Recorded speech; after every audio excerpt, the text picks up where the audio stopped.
Jesus introduces us to this radically new attitude towards service and ministry. The idea of service is to be a lifestyle for the follower of Christ. We ought to not do it to be served, and we ought not do it to be seen. We ought to do it as an act of submission to the God that we say that we love and that we serve, and we ought to do it with a hand and a heart of love that proves to everybody else that we got Jesus on the inside of us.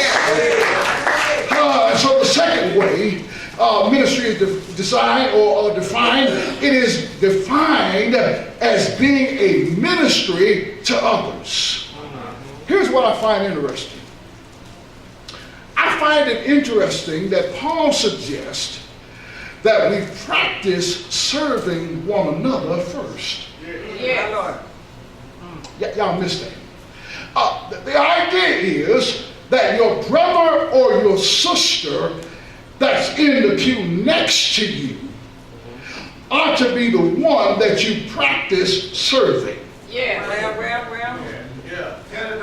It suggests then that ministry and service involves compassionate love toward the needy folk within the Christian community.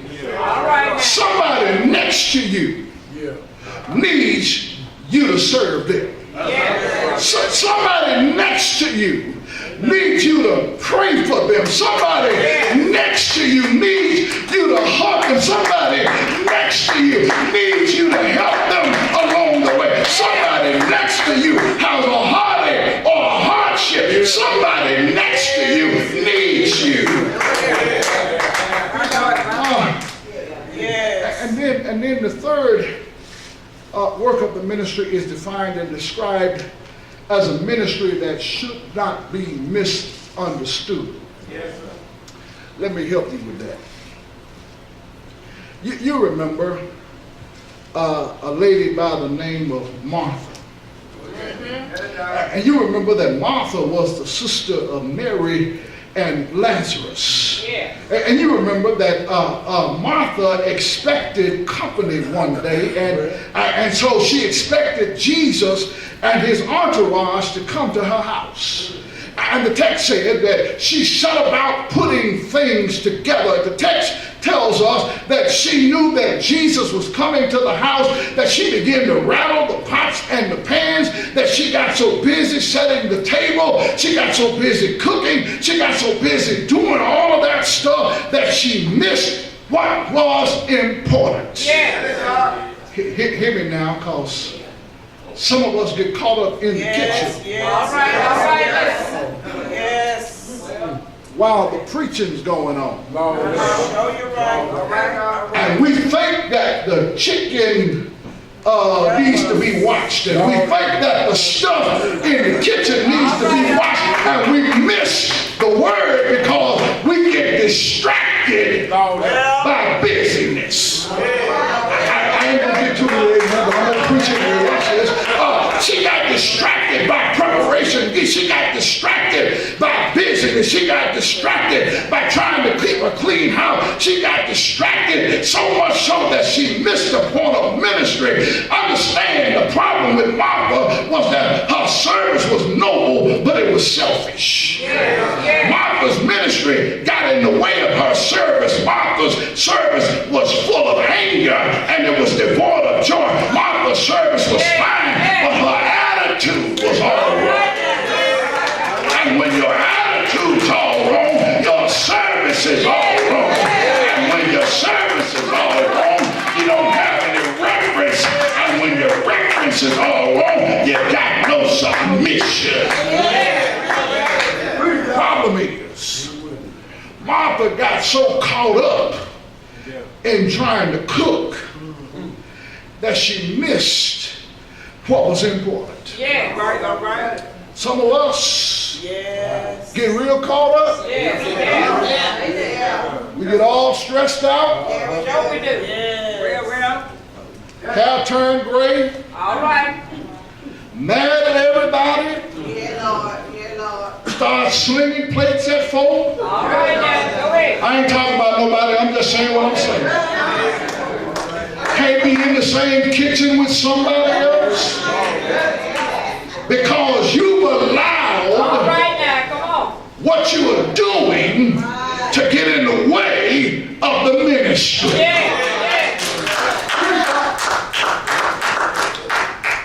And until we understand that what you're doing ought to be from the heart, and if it ain't from the heart, don't do it.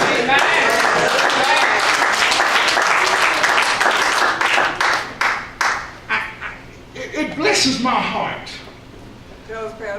when there's cooking going on in the back, but y'all stop cooking to come and hear the word. All right now. All right. But I know there's gonna always be some who want to wash the pots. All right. Pots ain't going nowhere. You need to hear the word Yeah. rather than cause the chicken ain't going nowhere. All right now. If they're hungry, they'll wait on it to get done. I can't hear nobody. Them greens ain't going nowhere. Them green beans and all that stuff, it'll still be right there.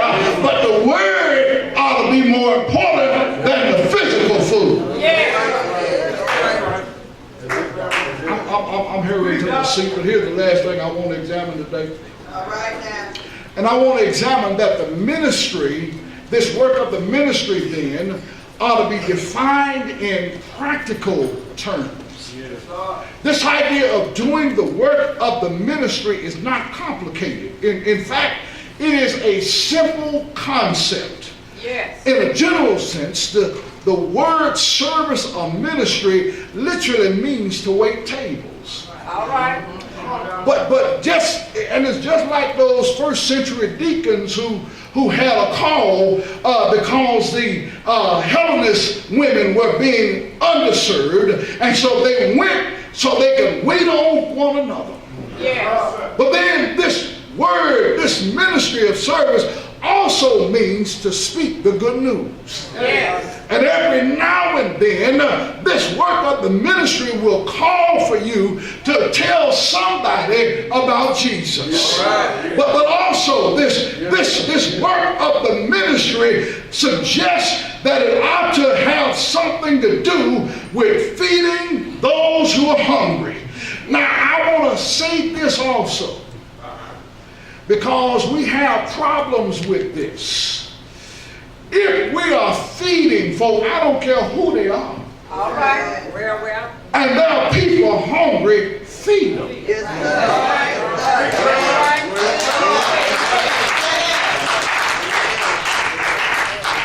If they come off the street wanting a plate, feed them. If they bring their friends, feed them. Because it is our responsibility to feed those who are hungry and to give to those who are in need. I know some of y'all didn't like that. That's all right. You get it up with the Lord. All I'm trying to say is this. Our responsibility, if we're going to do the work, not only requires that we feed, and not only requires that we speak a good word, it not only requires that we minister to one another, but it also requires sometimes that we help somebody financially. Every now and then there are some in our midst that need some extra help, and every now and then we ought to be willing to give to them financially to help them along the way. Doing ministry to the saints, understand, believe, and suggest to us that we need to understand and we need to demonstrate that love and that work ought to be done to the saints. It ought not be something that we do continually. It ought not be something we do every now and then. The work of the ministry means that we ought to spend time reconciling men to God. We need to tell somebody that Jesus died on the cross, that he rose on the third day morning, that he got up with all power in his hand. We need to tell somebody that Jesus loves them, Jesus forgave them, and Jesus died just for them. We need to tell somebody. So this ministry, this work of the ministry is practical. And it also requires that we encourage one another, that we strengthen one another. It requires that we lift up one another. Well. That's why every now and then we get up and we shake somebody's hand. All right. That's why every now and then I ask you to pray for somebody. That's Yes. why every now and then I say go hug somebody, because you never know that person sitting next to you might be thinking about taking their own life. All right now. And God sent you and set you right next to them, because God understood that this is the day that they were intending to remove themselves. But God put you right next to them so that you could be the person who blocked them from taking that life. You never know what God put you here for. I'm closing now. And I'm on my way to my seat. But I want to remind you that Jesus is our model for ministry. Yes. Because Jesus showed us how to do ministry right. Yes. The Bible said that Jesus modeled the work of ministry by becoming poor so that we might become rich. In other words, Jesus had all of the riches and splendor of heaven. But Jesus became poor. Jesus unrobed himself. Jesus gave it all up so that he might come down and he might give it all to us. Yes. And even though he was rich, he became poor just for us. And sometimes, my brothers and my sisters, we might be required to give up something for somebody else. Well, Jesus also modeled the work of the ministry by becoming weak so that we might become strong. Jesus taught us that in the ministry that he has, that weakness was not a problem for us, because whenever we are weak, he is strong in us. And I'm glad that when I can't seem to make it, I'm glad that I've got somebody who will hold up my arms. I heard Paul say, I had a thorn in my flesh. And I prayed to the Lord 3 times. And I said, Lord, would you remove this thorn? But I heard the Lord answer him that, Paul, my grace is sufficient. In your weakness, then you will be made strong. Well, I need to tell somebody that not only did he show us that by being weak that we can be strong, he also showed us how to deal with temptation. He was tempted so that those of us who were tempted would understand that you can be tempted, but you don't have to yield to the temptation. The old songwriter said, yield not to temptation, for yielding is sin. Each victory will help you some other to win. Fight manfully on with dark passions subdue. Look ever to Jesus and he'll carry you through. And so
might be bad right now, but trouble don't last.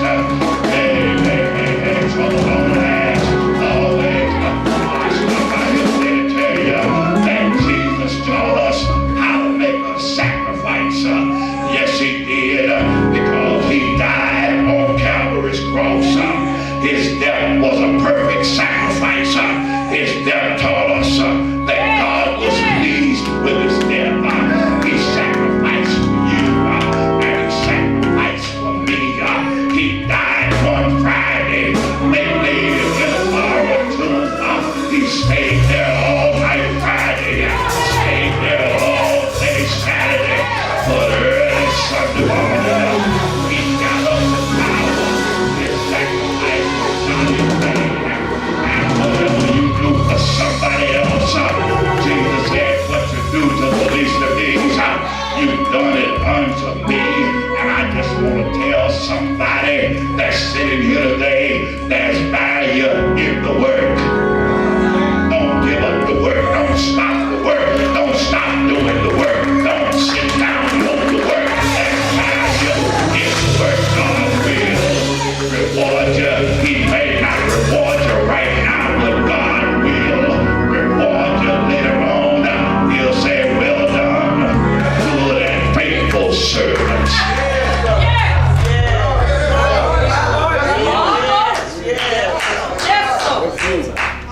The work of the ministry. Do the work. Yes, sir. Yes, sir. God will reward you. Yes. Do it with the right heart. Yes, sir. God will reward you. Yes, Do it for Jesus. Yes. God will reward you. Yes. Yes, sir. We are called Yes. not to be spectators, but to be participators. Yes, sir. God called us to be ministers who do the work. Yes.